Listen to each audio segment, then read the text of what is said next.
Hi guys, I'm sorry we're a bit late starting today, and the joys of small children and cricket matches, and then getting stuck behind two very large tractors on the way home. So we're here now. I've been saying earlier on, we were going to talk today about self-confidence. The new blog's gone live on the page and on the website today. And the reason I wanted to do the live today was just to talk about some of the reasons that people come and see us at Exodus. We have quite a broad age range of people who do want to come and see us and have skin treatments. But actually, when you actually drill down into the numbers, the majority of our clients fall between the sort of late 30s, early 40s up to the mid 50s. Like I said, we do have clients either side of that as well. What seems to be very common is the sort of feeling that suddenly they stop, they look in the mirror, they realise that they don't feel as confident as they used to, their skin has changed in some way, they've maybe not stopped and looked at themselves for a while and suddenly they don't look like they remember themselves looking. Or they've developed some sort of condition that has brought their self-esteem down. And the most common ones we see along those lines are the sort of ones that are related to sort of skin, sun damage and aging, things like rosacea, broken veins, adult onset acne, sagging skin lines and wrinkles, and sun damage, pigmentation, and all of those things, the sort of deep lines we get in the forehead, and all of those things can really impact on how we feel as a person. Hi Karen, nice to see you. Scientifically, on average, women tend to suffer from low self-esteem more than men, and I suspect that a lot of that is down to how women are sort of portrayed, the sort of images that are projected to us from social media, and just this sort of image we're supposed to be. And when we don't conform to that image, sort of culturally, we are sort of deemed to not be good enough, or we perhaps feel that we're not good enough. And so if our lips aren't perfect, if we're looking a bit older than we should, even if we the age we look, we kind of feel like we should be better all the time. And I get a lot of people just sitting there just going, oh God, I just don't look like me, And quite often if someone has had children and they suddenly sort of 10 years down the line, that the children are old enough to be fending for themselves a little bit, and it gives that women, I am talking about women mainly, that's not the case all the time, but this is what I see day to day more commonly. That woman stops and finally has time to stop and look in the mirror and look at themselves. And, I suddenly get, oh God, what happened? Where did those years go? Why do I not look like I used to? What can I do about it? And there's lots of things we can do about it. But there are also lots of things I can't do. And they are things that can be addressed in some instances, but are things that perhaps the individual would need to take on themselves. So one thing I get a lot, particularly in the age group we've just discussed, is, oh God, my hormones. And I tell you, I hear you, ladies, I hear you. I can't control your hormones. Now, hormones are responsible for a huge range of things, including rosacea, including adult onset acne, including late sprouting of facial hair, chins and top lips. And there is nothing I can do about your hormones.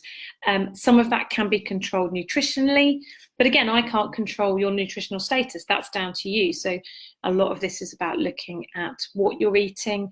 The chronically overstressed of us, we need to look at caffeine intake, alcohol intake, processed food, sugars and those kind of things, because all of those impact on our hormonal system. Sugar is very disruptive for our endocrine system. Processed food there's a lot of chemicals in processed food that our bodies don't really like, and they affect us perhaps without us realizing that they are. So looking at things like processed food is really important. And our environment, we addressed that a few weeks ago when the lovely Ellen Spry from Norwex came to us at Exodus, because although some people thought it was a bit strange that we had somebody there selling cleaning products and house products and stuff, actually the ethos is the same as we have, and that is trying to reduce our chemical load, because that impacts on our bodies, on our hormone systems, and ultimately here, this is the bit that we're concerned with on a day-to-day basis. because your health is reflected in your face. Your skin will be sacrificed by your body for everything else in the first instance. And if your general health isn't what it should be, then your skin won't be what it should be either. If you're dehydrated, if you're poorly nourished, if you're stressed, if you're not getting enough sleep, and if you're drinking too much caffeine and alcohol, all of those things will impact on the health and quality of your skin. So I do find myself quite a lot not advising on nutrition, although it's a big personal interest of mine. I do know quite a lot about it. So what I tend to do is guide people to sources of information that may well be of help for them. And so those kind of sources are really important from, as one of the aspects to cover when we're looking at skincare. Again, I cannot control your stress levels, so that's something for you to look at. But again, really important. What I can do is advise on your skincare at home. We can advise on the appropriate treatments to help you feel fresher, improve your skin cell turnover, and all of the things that we need to do as we age, and to start to perhaps slow down that passage of time a little bit, because some of it is chronological. There's nothing I can do about that. I can't actually stop the clock, but I can slow down the impact a little bit by some of the treatments that we offer and reverse some of those problems that are causing people the sort of stresses that we're talking about. A case of adult onset acne, or in some cases acne that's never gone away, and you get to sort of mid-30s and 40s and you're still battling acne, can be hugely depressing, because you kind of think that you get to your late teenage, maybe early 20s, and that should then be gone. You shouldn't have that anymore. It's something I can help with. Or, a sudden, you've worked outside a lot and suddenly you realise you've got a lot of redness and broken veins. I've got a bit of a rosacea flare up at the minute. I haven't got any makeup on today. So it's one of those things that can be quite debilitating for people. But there are things that you can do before sort of spending lots and lots of money on treatments. Now, your home care routine is really important, but we need to perhaps start moving away from the media defined roles that we have for women, and what we're supposed to look like. And, and the fact that if you're looking old, that's a bad thing. Some people aren't fortunate enough to get to old age. And actually, if you're getting old enough to look old, then actually we should be celebrating that and actually trying to keep our own personalities about our faces. I'm very keen on not doing sort of very drastic things. We don't offer cosmetic surgery. We do offer injectables, which there is definitely a place for as well. But what we're keen to do is to keep the natural sort of feel of people and keep their personalities in their face, because that's where your personality shows, is in your face and in your lines and wrinkles. So, we don't want to lose all of that for people. And I think by changing the way we feel about aging can actually help people feel a lot better about themselves before we even start down the route of treatments and products and those kind of things. And it's about remembering that, at this stage we are sort of mums and aunts and great aunts, and actually people look after, and in some cases, scarily, even in my case, grandmas. And so we're not going to look 20, and it would be strange to try and do that. So this is about a natural way of improving ourselves in a way that doesn't make us feel like we have to conform to the media and to what we're told that we're supposed to look like. One of the other, I've been doing a little bit of research, and one of the sort of recommendations for people who are very stressed about the way they look and can't leave the house without makeup and that kind of thing, is to just be really brave for a couple of days and not put makeup on. Literally go sort of barefaced naked for a couple of days. And actually there's a little bit of research been done to show that actually by the end of that sort of 2 or 3 days, stress levels can really reduce, because suddenly you get used to seeing your real self, and that perhaps you realise it's not so bad after all. So that can be something nice to do, to actually take the pressure off yourself a little bit before we start worrying too much about what we're going to do, what treatments we're going to carry out. We've said about sort of focus on health and sort of being happy to allow yourself to age a little bit, but in a nice way and in a controlled way, and in a way that we can help to make you feel more comfortable about that as we go. I suspect if you spoke to your family and friends, most people would look at you and say, I don't understand what your problem is. You look great, you look, whatever it is. And I see that a lot with people who come to me with very specific problems that are clearly something they focus on very strongly, and it's something that causes them great distress and, huge lack of self-esteem because of whatever that condition is.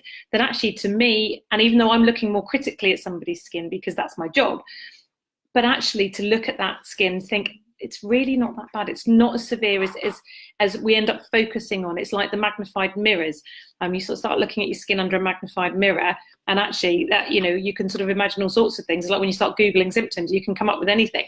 So just sort of stepping back from it a little bit can really help ease off the distress and sort of trauma we give ourselves about our skin. One of the other research things I've stumbled across in the last day or so while I've been looking at this is that women beyond menopause have higher self-esteem than those going through it or just prior to menopause. And so the hormonal imbalances themselves can make us feel less worthy, with lower self-esteem and more lacking in confidence than those who have gone past it and accepted their lot. Their hormone levels are steadied out. Suddenly they don't feel so bad, and they accept that they are that age and actually can live more happily with that. So it's an interesting thing to learn from. Excuse me. So one of the things, as I said, I see a lot of is people suffering with their confidence and their self-esteem. So what is it I can actually do? We've talked about what I can't do and what else needs to be done around that, but what can I do? Absolutely, excuse me, one cup of tea. So the sort of treatments, like I said, that we see most frequently are the general aging ones, so looser skin, lack of collagen production, and that leads to your lines and wrinkles. Redness, like I've got, sort of general rosacea, and pigment patches from sun damage. Now, we all remember the days when, certainly when I was a teenager, when we didn't really understand the importance of sun protection and how important it was to protect our skin. And I can remember many days as a teenager lying out in the sun with baby oil, squirting water to sort of magnify the sun's rays, because getting a tan was all important in the sort of late 80s, early 90s. That was the most important thing, was to have a tan. And as a result, you know, a lot of people of my generation have got a significant amount of sun damage, and I'm starting to see that because it comes out many years later. One of the things we can do is start to work on that deeper pigmentation, the visible pigment patches, the age spots, to start to even out that skin tone. One of the things that's quite apparent is uneven skin tone is very aging. Before we even look at lines and wrinkles, when you look at children, you've got that lovely even complexion with no sort of real marks on it. It looks young, the skin looks young. And as soon as you start getting uneven skin texture and tone with pigment patches, broken veins, redness, acne, those kind of things, it can be very aging. So that's one of the things we look at, is actually starting to even out that complexion. And the way we do that would be with things, most significantly would be IPL skin rejuvenation. So we're targeting the pigment patches with light to help break those down and allow the body to remove those pigment patches, while working on them with the right home care products to slow down the production of the melanin, to hopefully try and stop those pigment patches coming back, and then advising on skincare during the summer when you're out in the sun to stop them coming back again at those times. The IPL skin rejuvenation is essential for the vascular problems, so your redness, your broken veins, spider nevi, whatever you've heard them called. And we can target those individually and reduce that redness, take away those veins. It can be very visible and quite unsightly in some people, and it can be quite a problem, and it leads to people wearing very sort of thick makeup, and it can really reduce the need to do that. General aging, again, IPL skin rejuvenation for collagen induction, and again, evening out skin tone. We can induce collagen with microneedling, which is also very good for acne scarring and stretch marks as well. And a combination of treatments such as radiofrequency skin tightening, and my personal favorite on a sort of from a routine basis is the chemical peels. Very rejuvenating and just leave you feeling so fresh and lovely. And you combine those with things like IPL skin rejuvenation, and you get a really good long-term result for collagen induction. So your collagen is your scaffolding, your structure of your skin, and your production of that starts to drop off from a very early age. From around sort of the early 20s, you start to lose production of collagen. And once you hit menopause, your collagen drops significantly very quickly. So everything we can do to help stimulate that collagen, speed up your skin cell turnover, so you're always producing nice, fresh, juicy, plump skin cells, is a really brilliant way of helping your skin look and feel younger and fresher. And we can do a combination of all of those things.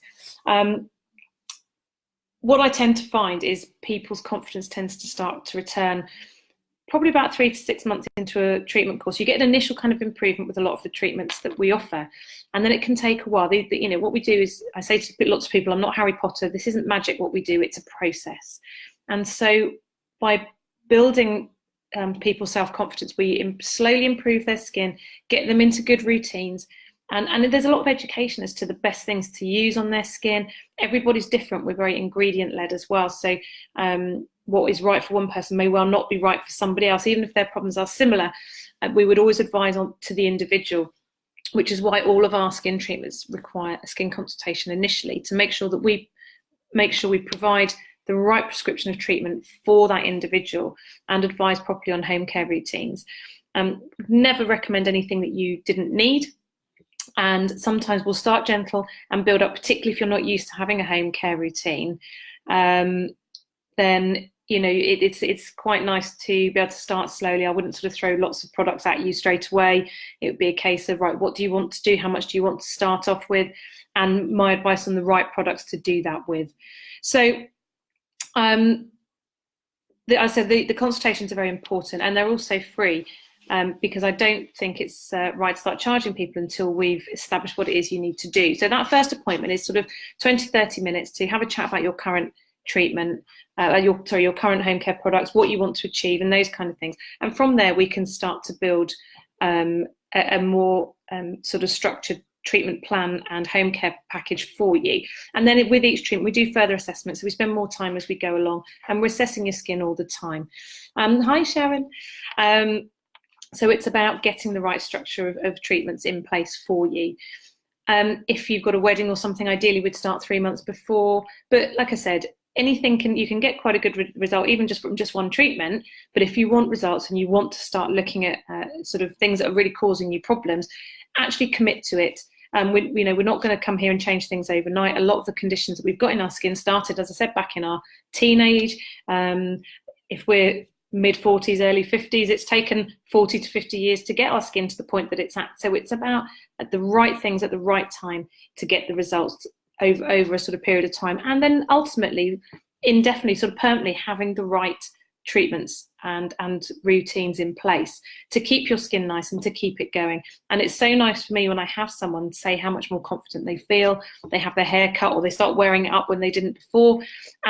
And the cause of that is because we've made them feel more confident, because we've reduced some of the problems or addressed some of the problems in whatever way we needed to that they came into in the first place. And obviously hair removal is another big one of that as well. Facial hair can be hugely debilitating for a female, and to be able to improve that for someone is great for me as well. That's where I started. That was the first thing that we did. So any of those problems can be addressed.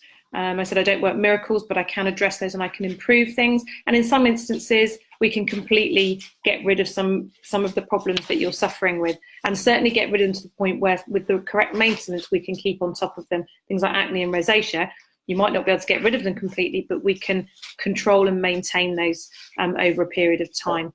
So as the next few weeks go on, we're going to talk a little bit more about the treatments and the products that we offer. But what I have done today, officially, we've launched our skincare group. So what that is, it's a safe place to discuss treatments. There's an awful lot out there. There's a lot of products available, so many different treatments, and we can't possibly offer all of those, but what we can do is discuss them. And if people want to find out more, it's a place to come and ask questions. I'm going to run focus groups. We're going to look at sort of skincare trials, so a new product, I'll get a few of you trying it and things like that. So if you want to be involved with that, and also it'll be the first place to find out any offers and events, nights and things, it will all start on the group. Then please do message me. If I've not invited you already, please message me and we'll get you on there. And if I have invited you, go and check your notifications, come and join us, and look out for some stuff that's going on there over the sort of coming weeks and as that grows. I'm really keen to develop that because I think a lot of people want to start to find out more about things before they commit to sort of actually contacting me as a practitioner. They want to find out a little bit more. They want to understand more about the skincare process, and that's going to be a really great sort of safe place to do that. So come and give me a shout. I'll send you an invite, or come and request an invitation. There's a couple of questions for you to ask if you request an invitation, nothing complex. And we will reconvene in a few days. Go and read the blog, keep in touch with us, and ask away any questions that you want to ask. Thank you all for joining us, and we will see you soon. Bye.